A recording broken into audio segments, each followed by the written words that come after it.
supaya tidak dikorupsi nih dana BOS ini atau dana sekolah ini, makanya kemudian mesti semua pihak menjaga gitu ya, termasuk orang tua murid dan masyarakat gitu ya. Jadi memastikan agar dana ini tidak dikorupsi gitu ya, atau tidak diselewengkan. Nah, kuncinya ada di mana? Kuncinya sebenarnya ada di penyusunan APBS.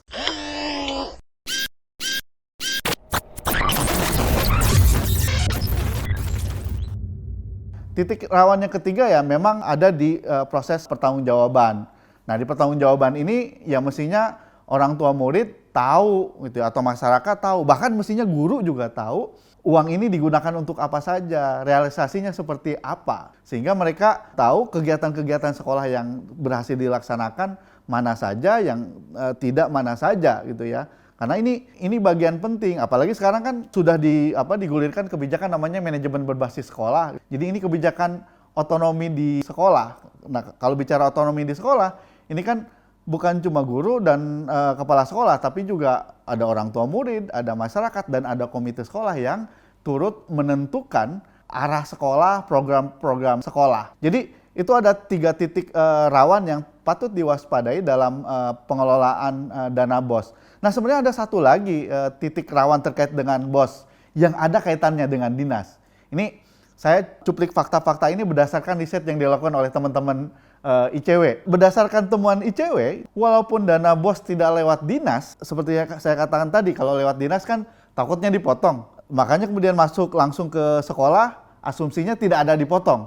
Modusnya sekarang berubah. Kalau dulu potong-memotong, sekarang modusnya adalah kalau istilah di Sunda itu ajul, sodok. Jadi uangnya masuk ke sekolah, naik lagi ke atas. Bahkan ada temuan kami di ICW maksudnya gitu ya.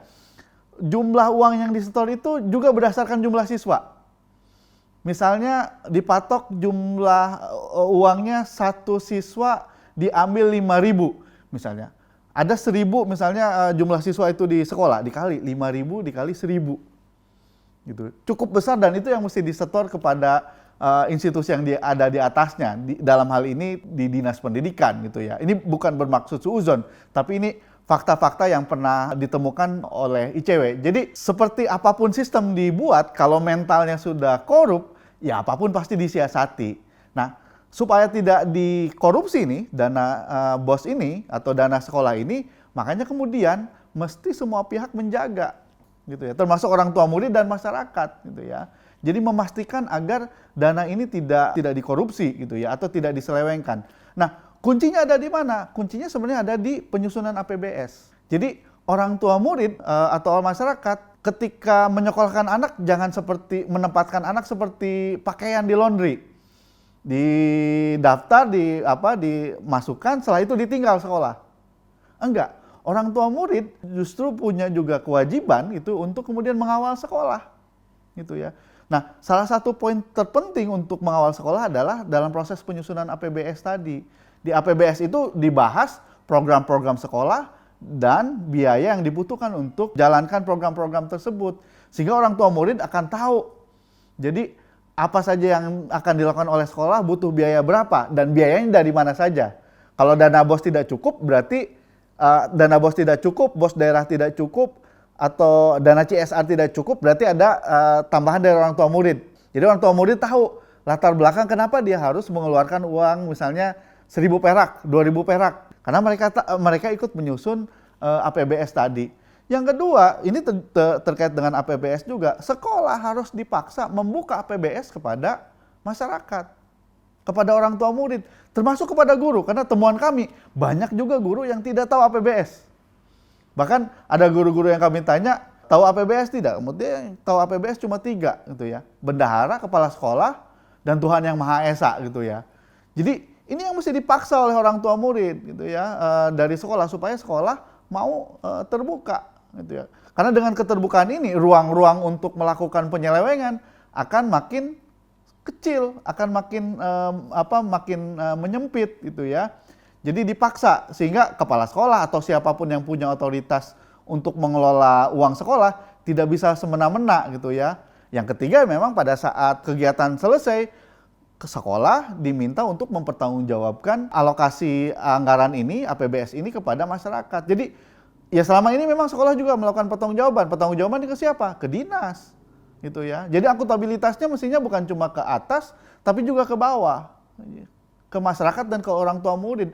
Karena justru stakeholder utama di sekolah adalah orang tua murid dan masyarakat. Jadi ini mesti dipaksa. Iya, memang mesti dipaksa. Jangan menunggu sekolah dapat hidayah misalnya untuk mempertanggungjawabkan keuangan, agak susah. Biasanya harus diminta gitu ya. Nah, kalau diminta pun jangan sendiri-sendiri. Misal kelompok orang tua murid meminta agar sekolah memberikan dokumen pertanggungjawabannya kepada orang tua murid, dan itu mesti dibaca gitu ya. Dibaca apakah benar atau tidak gitu ya, sehingga orang tua murid tahu uang yang mereka keluarkan gitu ya, program-program di sekolah ini digunakan untuk apa saja, programnya sudah berjalan atau tidak gitu ya. Jadi sebenarnya simpel aja supaya bisa menjaga agar dana BOS ini tidak dikorupsi, ya APBS-nya gitu ya. Karena BOS satu bagian dari banyak bagian dari pendapatan sekolah gitu ya. Jadi APBS-nya disusun bersama.